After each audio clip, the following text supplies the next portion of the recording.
Hi, and welcome to Two CPAs in the Mic, the podcast where we talk tax, finance, and all things related to business. Whether you're a business owner, working professional, or someone who wants to start a career in accounting, this is the podcast for you.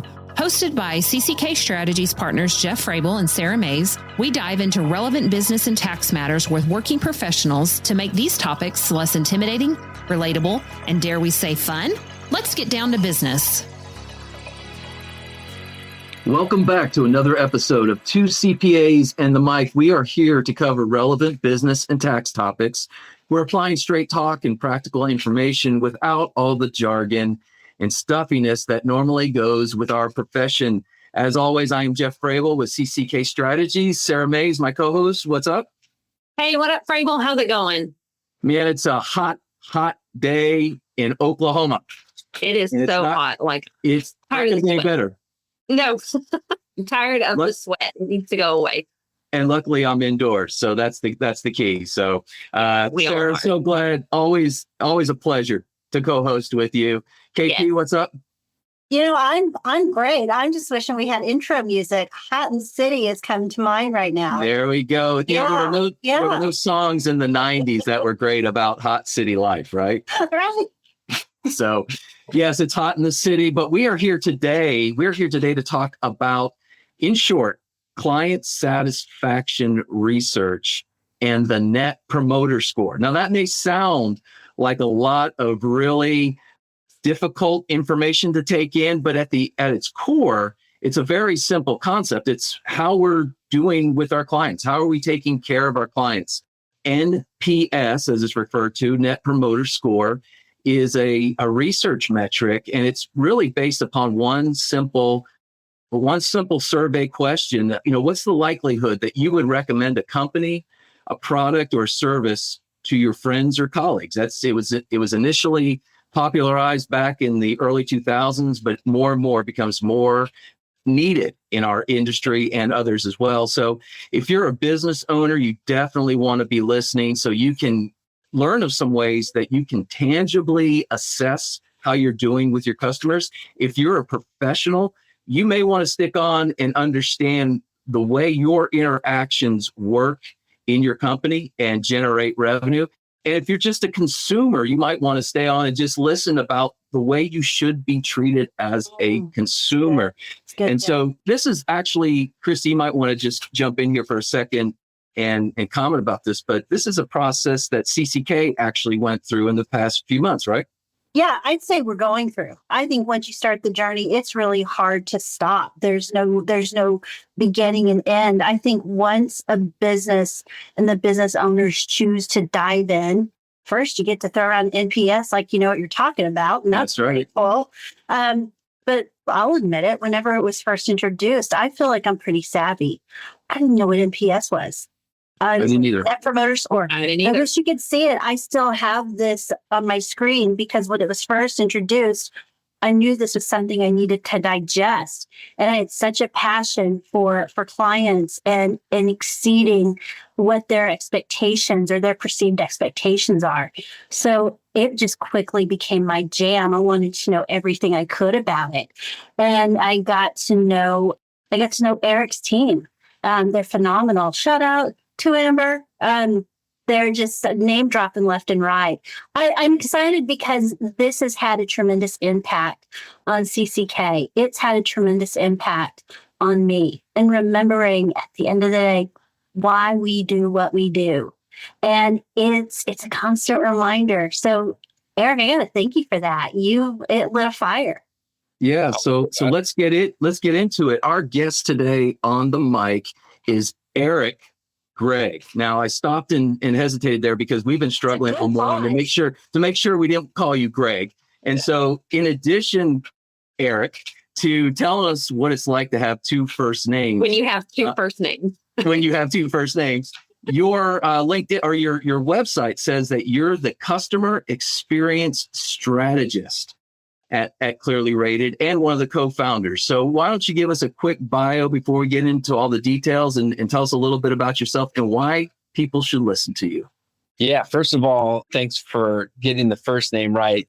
The reality is that if the worst somebody calls me is by my last name, then I've had a huge win. So I answer to anything, literally anything I'll answer to. So yeah, I'm Eric Gregg. I'm the founder of ClearlyRated, and we are a business that is built a proprietary software for professional service firms that allows them to stay really, really close to their clients and their employees and measure the experience that they're delivering to both of those key audiences as a part of that.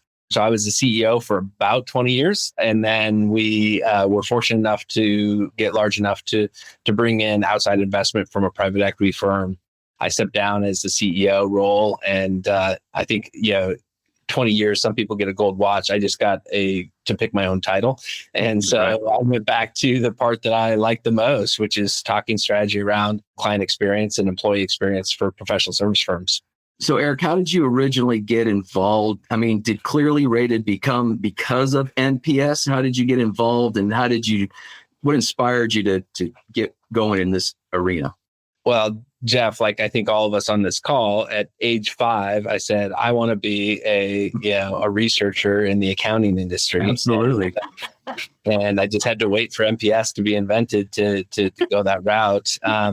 No, I had co-founded another business that was doing marketing consulting. I left that business to go get my MBA at the University of Virginia. And coming back out, I had about $20,000, and I told my wife that as soon as I ran out of that money, I would go get a real job working for somebody else. And thankfully have not run out of that money yet. But I knew this space. There's an author by the name of David Maister, who I had the fortune of working on a project for him around the impact of employee satisfaction on financial performance at professional service firms. And as a part of that, I got a taste for sort of the unique aspects of a professional service firm. And so I started the business and quickly saw an opportunity in the recruiting space to really kind of verticalize into that space. And then did the same thing within the accounting and legal and insurance, and continue to grow kind of market by market in that side of it. But what I love about it is that you have the opportunity to really impact people's lives, because service is personal, but in professional services, it is the most personal, right? Maister's books, he would talk about the trusted advisor. And that's really the opportunity that we play here. And, it's fun because the accounting industry, for example, is a perfect case on this. They've been leading in sort of caring about the client experience for decades, and lagging in measuring or formalizing the client experience for those same decades. And so to try to make that connective bridge is pretty exciting. Well, I know, Eric, you have taken this, or this score has kind of evolved over time, and it's so incredibly complicated. I believe it's structured on a scale of 1 to 10, maybe, and you actually get a tangible score through this process. So as we kind of get into the what's about this score and this journey for any particular person, what exactly is NPS? How does it work? And when you go through the process, kind of what's that tangible outcome that you get? Yeah. So NPS, Net Promoter Score, was developed by Fred Reichheld, former Bain consultant. And it was a little over 20 years ago that it kind of came on the scene. There was a Harvard Business Review article, and he eventually wrote a book and then a second book on it. And it was pretty sort of radical for the research industry, because at the time, we were used to selling 40 and 50 question surveys that took somebody a good 10 minutes to complete, and took a good 2 months to analyze. And then you'd have this nice report that 3 people would read, and then it would go on a shelf somewhere. And so what he essentially said was like, okay, when we do this analysis, like all these questions are nice, but this one question actually explains most of what people actually do going forward, whether they buy again, whether they tell their friends, whether they increase their spend with you. All of these things across all these industries are kind of come down to like whether or not they'd be willing to recommend you. And so he brought it down to a single score. It's a 0 to 10 scale. 9s and 10s are promoters. These are people that love you. 7s and 8s are what they call passives. And the way I think about this is that this is somebody that's satisfied, but they're not loyal. Like they're like, oh, you're pretty good. So in the accounting firm, view of the world, it's somebody that like is not actively looking to leave you, but is also open if somebody recommended, oh, you should use these guys for your audit, right, and they're trying to figure out the audit side. They're not going to start with you necessarily. And then the sixes and lowers are the detractors. And the calculation of the score is just the percentage of promoters minus the percentage of detractors. So you take this 0 to 10 scale and you get a score from negative 100, which is everybody hates you and is a bad dream, to positive 100, which is everybody loves you, which is a fever dream. And none of those two things ever actually happen. And so your scores end up typically, a good score is 30, an exceptional score is 50, world class is a 70. And it really sort of makes the measurement of client experience or employee experience much more available to everybody that's delivering that experience. It doesn't have to just live with your analytics team or with the CFO or with the head of marketing. That is actually a number that can be understood by everybody in your organization. Well, I'm glad you brought out the full spectrum there of the score, because you're right. When someone answers it, they're answering on a 1 to 10, but the answer that comes up for the organization, I know I'm going to do it right now. Let's just get out of the way. We went through this process, and Christy, what was our final score? 57.5. 57.5. And so people look at that and they go, that doesn't seem very high. But when you look at it from a negative all the way to the 200 increment range, it's a whole lot better than it sounds. Yeah. That's right. Well, it's interesting. Go ahead, Christy. Yeah, we're talking about the numbers and the data, and Eric, you nailed it. In this world of financial services, you have people who love the data, and we also have this human component of measuring and being able to bring that data in and say, I got scored on what?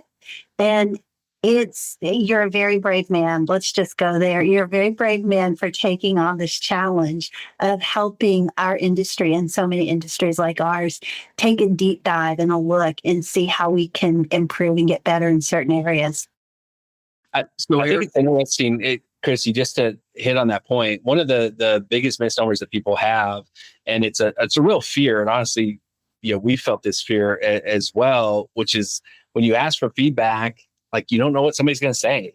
And it's a little bit scary, right? And it's a little bit daunting, and it feels a little bit out there amongst your peers, and you're afraid maybe you're going to get embarrassed. Maybe there's a big client that is frustrated with you and you don't know it. And there's a lot of trepidation within a lot of firms to do it. And so really the brave ones are the firms that push through that trepidation and do it. And then once they do it the first time, what they realize is that, actually, there's so many more people that are heaping praise on me and my team for all of the extra work that we do. And like this, the things that we sometimes think maybe go unnoticed are actually getting noticed. And people are really thrilled to share that back. And it feels really good. And yes, there are some things where I'll get some feedback and it's hard to hear, it's negative, and I got to take action on that. But by and large, it's much more positive than negative for the vast majority of firms. I couldn't agree more. On our third episode, we talked about a tool that we use that aligns with our performance. It's called Clifton Strengths. And I said the same thing. I was so happy to be part of an organization where our leaders were not afraid to take a deep look inside. That's a vulnerable leader. It's someone who is willing to say, we want to get better. But before we get better, we got to know where we've got to get better. And we're so good, I think, as service providers in general at advising our clients, being that trusted advisor, as you said before, and then flipping the switch, taking a mirror and looking at ourselves. That takes courage. It takes a lot of courage. Christy, go ahead, Sarah. No, well, I was going to say, I don't know if we're going to go this route, but I mean, in order to get these results, you have to have people respond to the survey. How much of response do you have to have before you get an actual net promoter score? I mean, you don't want just 5% response, and I don't think that's a clear representation. So what are you guys looking for as a part of a percentage of response? Yeah, for any external recognition, because we do try to shine the light on the firms that do a really exceptional job, we require either a 20% response rate or 250 or more responses. So response rate is one of those things where if there's so much embedded in it, Sarah, because if you ask 10 people to rate you and they all rate you a 9 out of 10, I have a better job predicting that 11th person is also going to rate you a 9 out of 10 than I do if you have 10 responses and you have 3 3s and 4 5s and 3 9s, right? As a part of that makes it much more difficult for me to, with any kind of certainty, predict that next one. So the number of responses you need kind of varies, but around 20% is what we look for. Not an easy benchmark to get to, actually, because everybody gets a lot of surveys. So you have to really reinforce that you're going to take action on this, that it's not going to take people a lot of time. Because how many times have you started a short survey that ends up being 10 minutes into it, there's no end in sight, right? So you want to keep it, really short, 10 questions or less, focus on getting responses from more people, not more responses from fewer people. So Eric, if I'm a company that wants to use this process, how do you decide who gets the survey? Do I get to cherry pick, or do we just do active clients, old clients that are no longer with us, or how do you decide who gets a survey? Yeah, there's two kind of different ways, Jeff, that people will do this. One of which is what we would kind of consider a relationship survey. And so this is not triggered on any one event, but it's basically saying, hey, this is a client of the firm and we want to get feedback from them. And so people do it a couple times a year, perhaps. And in those cases, we want to look back 90 days, maybe as much as 6 months. You don't want to look back further than that, because what happens is your response rate kind of artificially goes down because it's been so long since the service was delivered. And in those cases, what we really want to do is we want to include anybody that is either a decision maker or an influencer on that. And sometimes people will say, well, they're the CFO is the one that's really deciding on us each time. Well, yeah, but if you have 10 controllers that are interacting with you on a regular basis, I guarantee that they have some influence, and they're going to, and then what if the CFO leaves? And now the new CFO comes in and the controllers are like, yeah, get rid of them. Like, they've never been good to us. It's just the old CFO's buddy. Like, you don't want any of that situation. So you want to be able to really cast a wide net and then segment those responses, because it is different to look at the response of a CFO or, a decision maker versus maybe a day-to-day user. But our belief is that you cast a pretty wide net. So, Eric, when we went through this process, we had to get through that first stage. Number one, you have the feedback as it comes in. And our clients have the ability to send us some shout outs. And I don't know if I'm jumping the gun, Jeff, but I'm just going to dive into it. Yeah. And I found that as we were going through this process, it was about a 2-week process from the first survey that we started to the last, our close date. And through that process, as our results were rolling in, we got to send some shout outs. We had some detractors too, which are the 1 through 6. But I will tell you, during that process, the shout outs was just the coolest experience to watch. I couldn't get those out. My fingers couldn't type quickly enough to send them to my teammates and to share it with other people and say, look at this. This is great. Way to go. You're amazing. So it was just really, really cool. And at the same time, I think some of those shout outs, the next one I would send would be a detractor. And boy, was it an emotional roller coaster. It was an emotional roller coaster. For us, it was a wonderful time to lock arms with our team and say, remember, we're just asking for some information.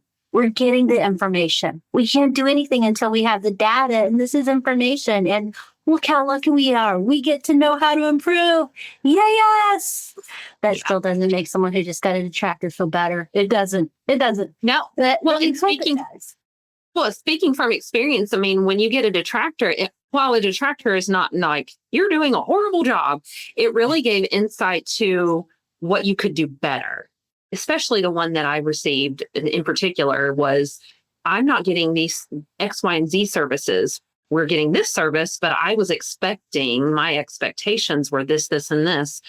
And that was super helpful to me to be like, oh, now I knew where to lean in, where that client may not have said that to me verbally before. It gave him a platform to really get to speak what his thoughts were in his mind and give his side of his story. Yeah.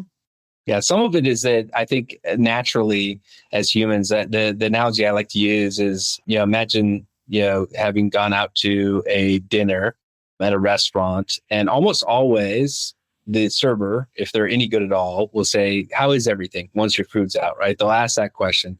They don't really usually care about the answer, but they ask the question, right? And for most of us, if it's a mediocre meal, we're just going to be like, "Oh, it's fine," and then never go back, right? Some of us will go and we'll say, "Oh, you know what? It's just so. The chicken's super bland, and I thought that the appetizer would come out a little bit quicker."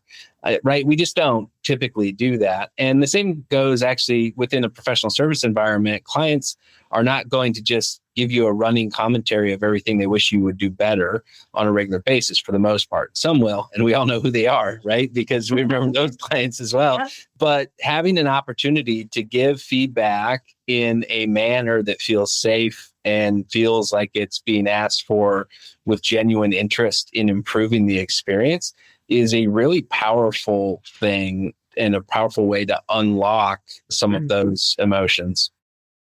Sarah, thank you for being so open with that. I think, again, vulnerability. I appreciate that so much. I'm a little different because I saw some of my teammates get some comments that were so scathing. I took them more personally than the person receiving them did. Because I'm thinking, wow, this person was grumpy when they wrote this response. I know that's not the kind of service they're getting because I know them. And wow, they must have just been really hungry or didn't have enough coffee that morning. We're fussy. It's okay. But I found myself getting a little heated going, what? What's that?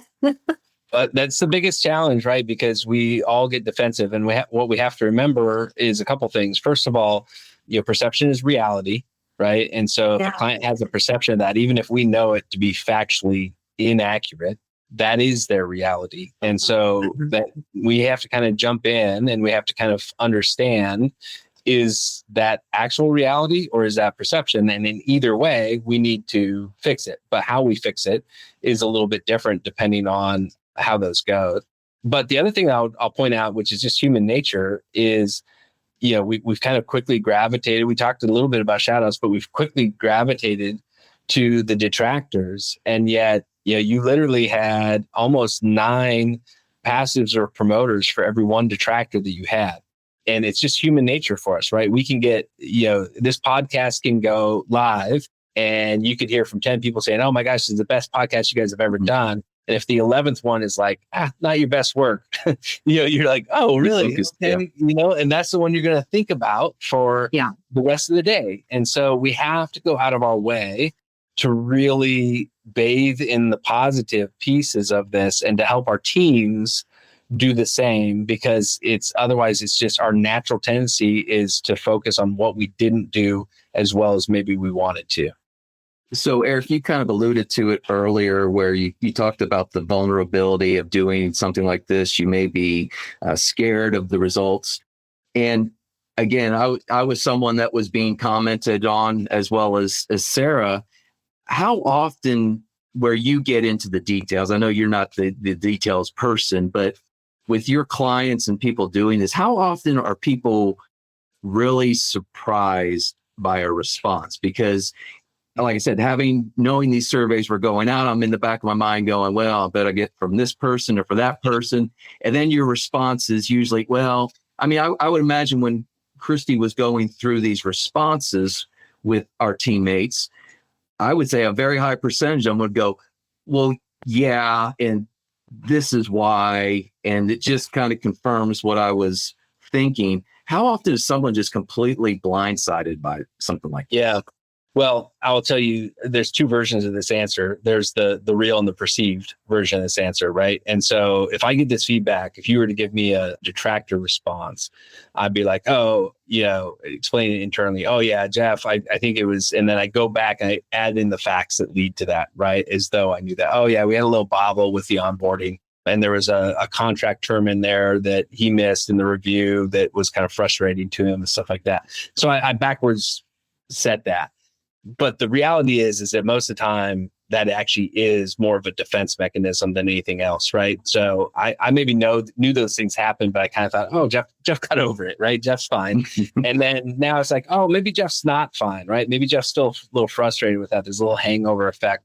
and I could probably take action on that again. So there's almost always at least a few that are a little surprising. And then if you kind of go full truth serum, you end up with a handful that are a surprise on both sides. Honestly, there's times when people get in, they're like, oh man, Christy's going to really hammer me. I know it's been kind of a rough rollout. And Christy's like, oh my God, this is great. And maybe it was because the rollout that she did right before this was a vendor that was really rocky. And so the couple little rocks that we had didn't feel like a big thing, or our reaction to those rocks was much better. And so, we kind of have to look at it through that lens as well. And then the last thing I'll say on that is that detractors are a little bit of a gold mine, right? Because we've even had times where people are like, look, we need to be billing work. We can't be responding to survey, issues from surveys. And I like remind people, like, you don't really believe that because we asked people how you were doing, that's what created the issue, right? Like the survey just reports on the issue. It's not creating the issue. And in fact, like you can ignore that issue if you want, and then you won't have to worry about it because they won't be your client for that much longer. Or, Right. What often happens is they just start giving some work to another firm, and then eventually you lose out on the whole thing. It kind of bleeds out over a couple of years. And so, but the flip side of it is that we've, over the 20 years, we've had so many great stories of people going in and having a detractor, and they actually go in and have a conversation, and it goes so well that they actually expand the book of work under it because, they've now addressed this issue, which was a surprise unto itself, right? That they cared enough to ask. And then once I said that I was frustrated, they cared enough to take action on it. And the recovery was enough that now I actually feel like the partnership is more solid than had I never had the issue. And they've studied this across a bunch of different industries. It's called the service recovery paradox, and basically shows that you can have a mistake, and if your recovery to that mistake is appropriate, you can actually build more loyalty than if you never made the mistake at all. Makes perfect sense. Christy, because you were really our boots on the ground person through our journey, and could you kind of talk about what did we do with those detractors? I mean, what was our plan to respond to them as far as timing? And you were involved with several of them. They generally went well when you followed up, correct? It did. Well, the biggest piece was to give the information to the teammate who received the detractor immediately. And to follow up and help them with the response. Let them digest it, help them get through it, share the good news. For me, I really wanted to highlight that, hey, you got this information, let's build a plan of what we can do. Because unlike a lot of people, I see that as a way to create some opportunity. I call that low-hanging fruit. And anytime that we have an opportunity to go improve a relationship or to improve, really we can just make someone's day by following up. So that was the first step, Jeff, just acknowledging it and then helping our teammate work through it. And that was not saying, send this form email out to your client. It was, we need to pick up the phone. I know, it's scary, isn't it? You want to practice? No? Okay. Well, why don't you listen to me? And then you take that and do what you want with it. You're not Christy, so don't try to repeat and pretend you're me. But here's what I would say. Hey, so-and-so, and I would go through the whole thing. Or if it's somebody who just, I have no idea what this is. We just talked about this. Why don't you call them? Why don't you call them and just pick it up, because it could be a misunderstanding and you have to figure it out. So what we did is we encouraged people to pick up the phone and just connect with people. It had nothing to do with the detractor. It had to do more with treating people with respect and kindness, because they gave us some information and they left it out there for us to respond. So we wanted to make sure that we were heeding the call to action. And so that's what we did. Was it perfect? No. Did we identify some clients that maybe we shouldn't have been working with? We did. And that doesn't necessarily mean that a separation is a bad thing.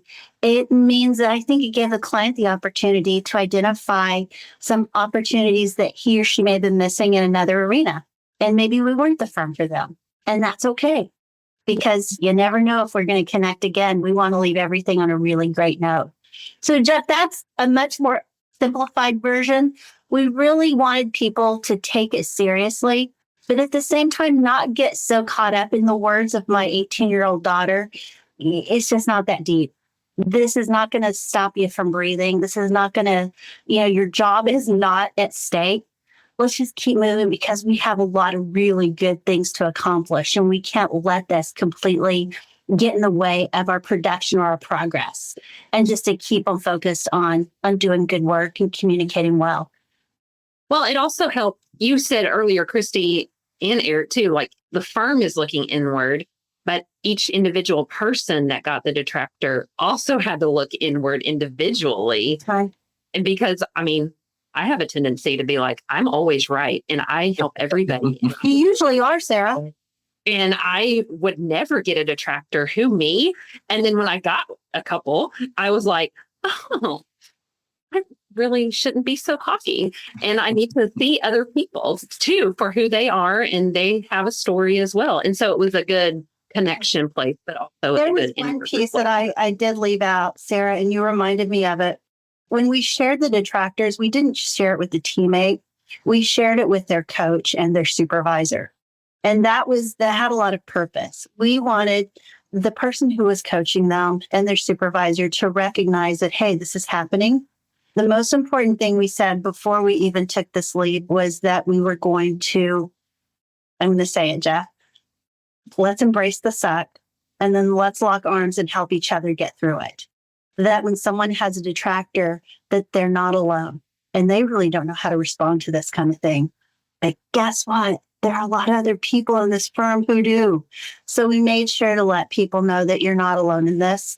And gosh, that's nothing compared to what I just heard last week. And that wasn't even on NPS. And so there was a way to keep it very truthful and honest, but also not let the narrative define the person. That score doesn't mean that you're not a valuable, important teammate at this firm. The thing that I've learned about in counseling, and not because of the NPS, but it doesn't make you a bad person. It doesn't make you a bad professional. It's just somewhat of a difference of opinion, and everybody has them. So just move on and do your best going forward. So, Eric, I want to dive a little bit deeper into CCK's experience and see if this is true somewhat across the board. You specialize in the accounting and the accounting CPA world. We're known to be a certain way, a certain stereotype of analytical, which is not necessarily bad, but the way our industry is changing is that we're gaining efficiency through AI and some of these other technology tools. And so you get to leaning on the technology. What role does emotional intelligence play in this? Because what we found out is this all kind of started in 2020 with a little thing called COVID. And we all had to kind of gravitate to not meeting and making things efficient and getting people their stuff without face-to-face contact. And we just kind of relied on that. 4 or 5 years later, we just kind of got in a rut. And I think some of our clients were like, hey, we want better communication, which is kind of an emotional intelligence perspective. So is that somewhat normal to what you're seeing in other professions, or are we completely out of whack? Across every service industry that we work in, the two biggest, most common issues that come up across firms are failures in communication and failures to be proactive in helping that. And the proactive piece is especially a challenge in the accounting industry. We're really good at answering our clients' questions, and we're not always really good at helping them understand the questions that they should be asking. And that's a real want and a real need by clients. And so that's those are our two big areas to pay attention to as a part of this. When you look at the role of technology, it's very interesting. We've done a bunch of work on this and how difference by generation and things along those lines. Because what we used to have, Jeff, is we had basically every new generation wanted technology enabled more than the prior generation. So Gen X certainly wanted it more than baby boomers. Gen Y wanted it more than Gen X. And now we get to Gen Z, and Gen Z is actually swinging back a little bit the other way, where they want it to be a low friction experience. They don't want a bunch of redundancy, a bunch of wasted time, but they actually value that human connection, that human engagement more than some of the other ones. And so across all the industries that we've looked at, kind of what we've looked at in the B2B space is that people want in their professional lives the simplicity and the information at their fingertips and the ability to sort of self-direct like they have when they're shopping online or when they're purchasing or engaging with an app on their consumer side of the world. But they want a lot of off-ramps on that freeway. And those off-ramps are where they get coaching, where they get expertise, where they get the relationship. And the piece that I'm really striving for a lot of people is trying to maximize the value above billable rate. And that happens when you really know someone's business, when you really know someone's industry, when you really know someone's goals, right? When you know that, you can go in and add a lot more value beyond what you're charging somebody. And that's really the way that we avoid being commoditized, right? Because the work that we're doing, at best case scenario, there's others that can do it similarly proficiently.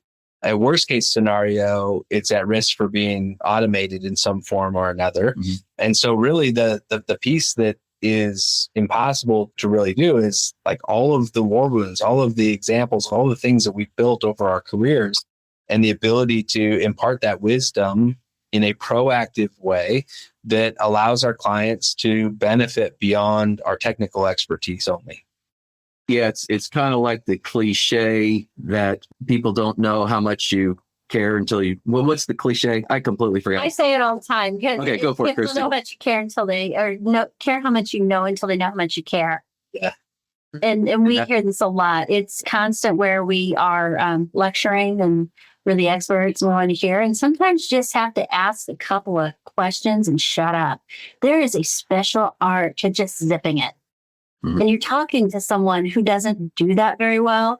So I appreciate the ability to zip it and listen, because that's when you hear the cool stuff.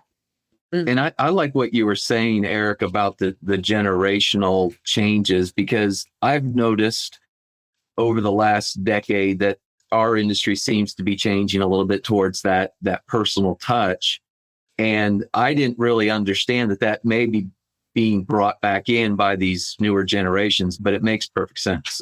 Yeah, I think in everything in life, there's a pendulum that tends to overswing and has to come back. And I think this is no different. What we encourage people to do is to think about technology as a rehumanizing element, not a dehumanizing element. If you make yourself 50% more efficient as a professional, then take 25% of that found time and spend more time with your clients, spend more time getting to know your clients, spend more time understanding their industry, spend more time specializing in the types of clients that you're working with now, because those are the places where you can really community build and you can really add a lot of value.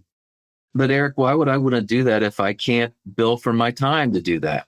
Right, exactly. What's my ROI on that? It's got to be the long term. You got to take that long term, Jeff. Yeah. Well, it's going to be interesting though. You bring up an interesting point, which is some of the things are going to get so much faster that the billing by the billable hour is going to be a really tricky metric, just like in software. So in software, it used to be sort of the status quo was that you would bill by number of employees. And that way, as a company grew, your software subscription revenue grew. And that's not necessarily that great of a place to go anymore, right? Because there could be companies that could grow a lot and really not ever add a headcount. So I think everybody's going to have to look, regardless of the industry, you have to look at what actually drives value and what we've been using to derive value in a contract or with a client, and see if those two things are aligned now, and if we think they're going to be aligned 5 years from now. Because for a lot of us, it's requiring us to look at that differently. Well, I know I gave this example on a previous episode, but I talked about the guy that came to take the cap off my gas line when I thought I had an electric dryer, but now I had a gas dryer, I had a gas dryer and the pipe wasn't tapped yet. And he just came and he said, I got it. I knew he was the only one who could do it. And he said, I got to charge you this and I got to charge you that. And he was in my back utility room for 10 minutes and I didn't blink twice because it was reasonable. It was high, but it was reasonable, but it got the job done. And I can use my dryer now. And you didn't blow up. That's good. Because we would have, if I would have done it, and that would have been a bad thing. But yeah, and there's that other concept of value. And I forget the gentleman that it's the guy that came out at Disney and ran Disney for years, but he would talk about that special feeling. I know when I go to Disney World, I don't care really what I'm spending and I don't care how many people are there. And we want people to walk off the elevator into our space and go, there's just something about this place. And it matters how much you know, but it's also a lot dependent upon how much you care and take care of people. And again, this process is a way to kind of give a tangible score to that. So what kind of situations do you have a story, a short one of somebody or a company that kind of got some news they weren't necessarily counting on, and then they turned that around for the good? Yeah. What happens when you're doing survey research is nobody questions anything until they get a bad score. And then they think, well, maybe we asked people at the wrong time or the wrong people. And I'll give credit to this. This is a large recruiting firm, top 10 recruiting firm in the world. And their scores kind of dropped out of the bottom. And instead of sort of running from that, they took it as a real wake-up call. And their senior leadership team really dove into it and really drove the experience throughout the entire organization. And I'll say that there's so many things that you need to do to improve client experience, but the biggest one is just making the people that are delivering that experience day in and day out know how important it is and know that they're empowered to deliver that experience, right? Nobody questions the Disney employee that fills up my kid's popcorn bucket, not once, but twice within a span of 10 minutes because he keeps dropping it, much to the chagrin of me and my wife. Like, nobody questions that person going in there because they understand that the larger impact of taking a kid that's crying and turning them into a kid that's smiling, and taking a parent that can't get out of there quick enough into a parent that is willing to endure the lines for another 2 hours, is far superior to whatever the small cost of the popcorn is in that scenario. And so they drove it, and they recognized individuals that had scores and response rates high enough that were higher than the industry or higher than the rest of the organization. And they kind of made it aspirational and built it into their core. And they turned it around. They became one of our top performing firms. They outgrew their peer group of the top 20 recruiting firms. They outgrew them almost 2-to-1 over a span of about a decade. And a lot of it was really driven by the fact that they just got very, very focused on experience. Wow. Is there a industry where NPS doesn't really work well? Yeah, I haven't found it yet. What I'll say is that it works especially well when each individual interaction and each individual customer matters a lot. So, how likely are you to recommend Wrigley's gum to somebody else? Maybe that's not the right metric. Maybe that's not the right. And how you look at it is very different, right? Because as a devoted Wrigley's gum fan, I'm maybe spending $15 a year or $30 a year on that. And there's millions of people like me. But and so you look at it in that regard. You look at, like, say, a hotel chain where it's kind of in between, right? I have thousands or maybe even millions of people that are going through my hotel chain each year.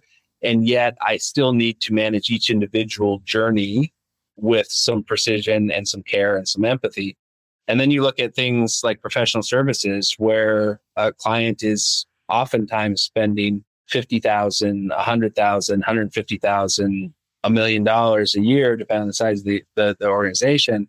And like, every single one of those clients matters a whole heck of a lot. Mm-hmm. And so you don't want to just say, like, it would be a mistake to just say, oh, okay, we all need to be a little bit better about responding to our emails.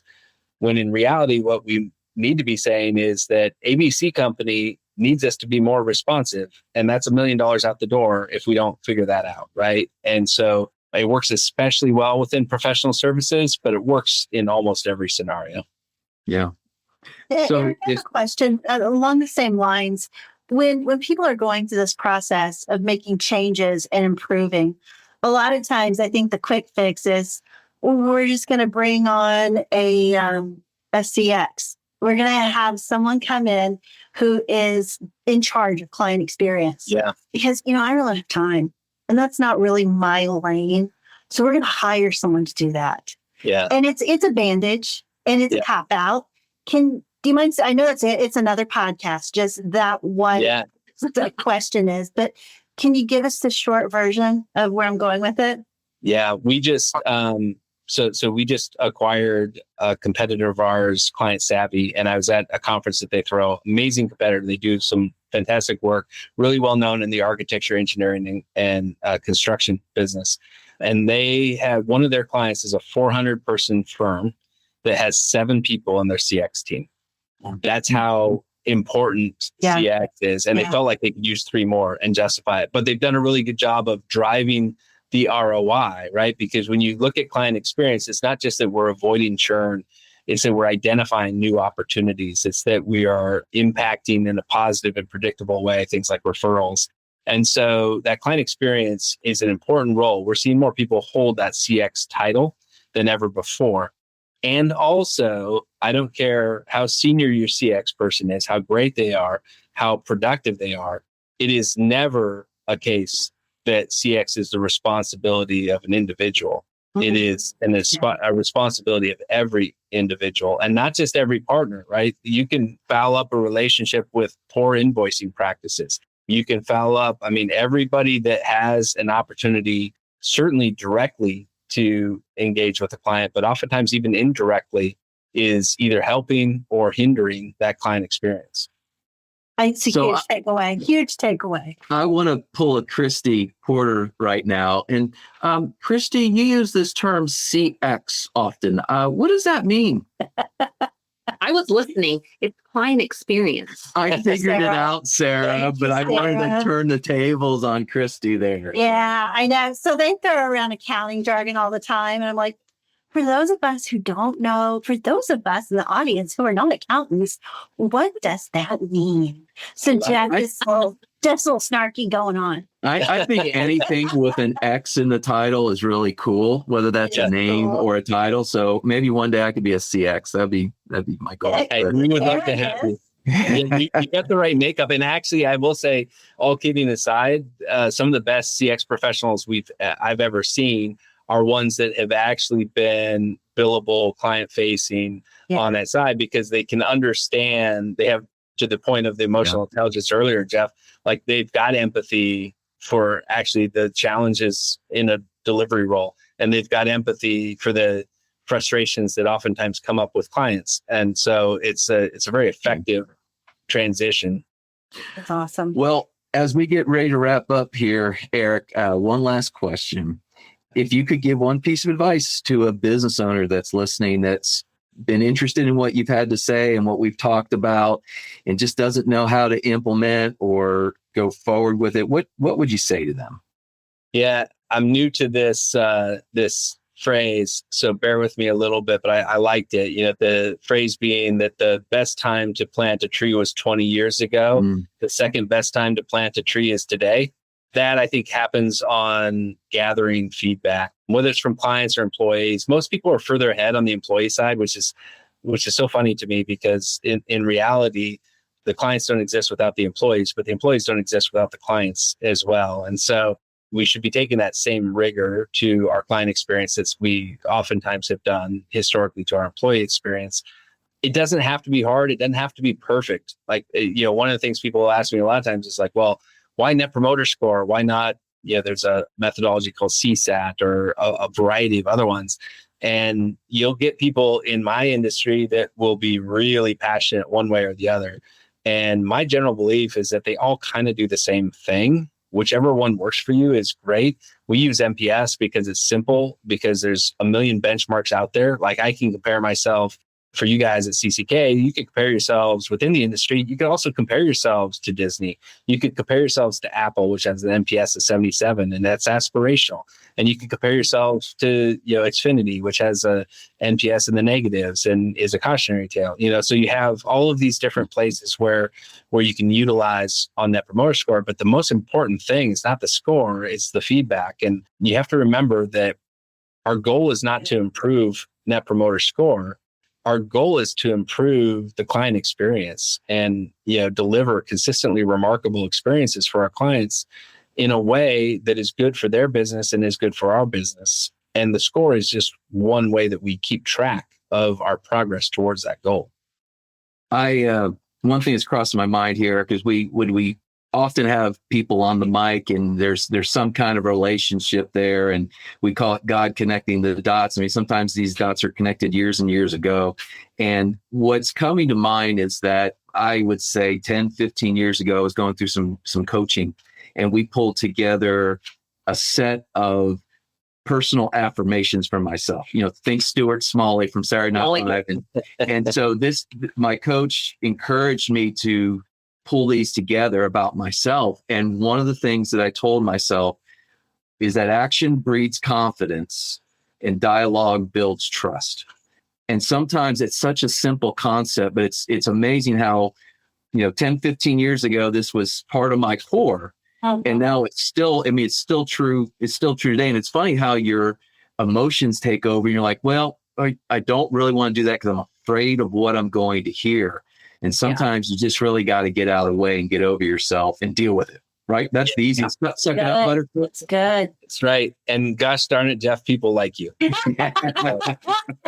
Yes. Well, Eric, people like you too, and people that we have on the mic that we like, get to have a special session with Sarah at the very end of our shows, which we like to call Rapid Fire.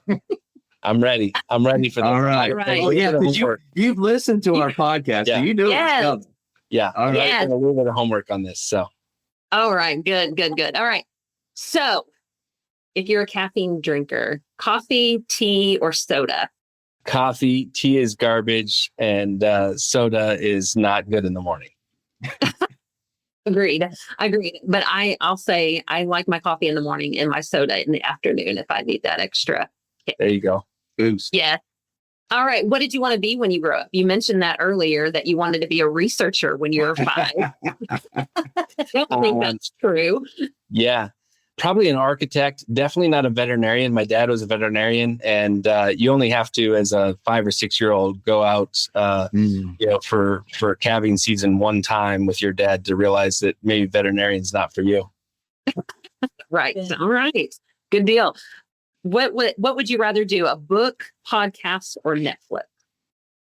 Oh man, to just consume? Yes. Okay. Like if you had free time, would you rather read a book, listen to a podcast, or binge some Netflix shows? The daily affirmation version of myself would say a book or a podcast, but the realist in me would probably say Netflix. Same, Eric. Same for sure. All right. In the realm of communication, and we were talking about Gen Z likes that, is starting to swing back to that touch. Would you prefer a text, a phone call, or FaceTime? Text. Same. That's the Gen Xer in me for sure. All right. And what was your very first concert that you ever attended? Oh my gosh. Richard Marx and REO Speedwagon. Oh my goodness. Yeah. Oh, we could spend another hour talking about that. Right. I think you struck a nerve with old Frable there. So here's my question was, let's see, whereabouts was this? Is 86, 87, 88? It was later. It was at the point where REO Speedwagon, had to have Richard Marx to fill out the arena anymore. So this would have been like, actually 88, 89, probably. Okay. Yeah, I was wondering who was kind of carrying the bill. I could argue it either way. And either it was a very early Richard Marx or a very late REO Speedwagon. So I've got a couple of, as much as me today would like to tell you that I went to REO Speedwagon and Richard Marks happened to be there. Judging by the pictures of me with my mullet in high school, I think Richard Marks might have been the draw for me in REO Speedwagon, although they were headlining. REO Speedwagon was still headlining. So, well, for any of our younger professional listeners, if you don't know who Richard Marks is, look him up. He had some pretty cool hair back in the day. Yeah, he had some. The REO, they had a lot. They had a lot too. So that one's held up a little bit better than some of the other. Absolutely. Well, Eric, it's been so great having you on today. If someone wanted to get in touch with you to learn more about ClearlyRated, to learn more about NPS, how could they do that? Yeah, so you could definitely reach out to me on LinkedIn, at Eric Allen Gregg, or my email address is egregg@clearlyrated.com, or you can just Google Eric Gregg, and I'm not the 300-pound umpire from that's right. Yeah, from Major League Baseball back in the 90s. I remember that guy too. So, well, I appreciate you sharing that contact information for our listeners. If you want to get in touch with us, if you have some rapid fire questions that you want to suggest to Sarah, you can email us at podcast@cckcpa.com. If you have any suggestions for an upcoming show or episode, drop us a line. It's podcast@cckcpa.com. As always, we want to thank CCK Strategies as our sponsor for giving us this medium and opportunity to connect with other people and share testimonies and expertise. Christy, you took a little bit more of a front row role today. We appreciate you so much for keeping us on brand and on task. To Robert Mays for the intro and outro music, Clarence, the man, the juice, Fisher, Tulsa Internet Marketing Services, we appreciate all you do. And Natalie Renfro and Emily Johansson, thank you for always helping us get the ball across the goal line. So Sarah Mays. Sarah Mays. Oh, well, Sarah's the co-host. Thank you, Sarah Mays, for and thank you to Crable. Your continued role in this world famous podcast. Yes. Well, we hope you join us next time when these two CPAs, me and Sarah, get on the mic to have a chat, and you get to find out who joins us on that mic. The information provided on this podcast is for general informational and educational purposes only and does not constitute accounting, tax, legal, or financial advice. While we strive to provide accurate and up-to-date information, laws and regulations change and individual circumstances vary. Always consult with a qualified CPA or professional advisor before making any financial or business decisions. The views expressed by the hosts and guests are their own and do not necessarily reflect the opinions of any organizations they are affiliated with. Listening to this podcast does not create a client-accountant relationship. By listening to this podcast, you acknowledge and agree to those terms. And that's a wrap for this episode of Two CPAs in the Mic. If you found today's episode helpful, please subscribe, share, and leave us a review. Have questions or ideas for a topic? Reach out. We'd love to hear from you. Email us at podcast@cckcpa.com.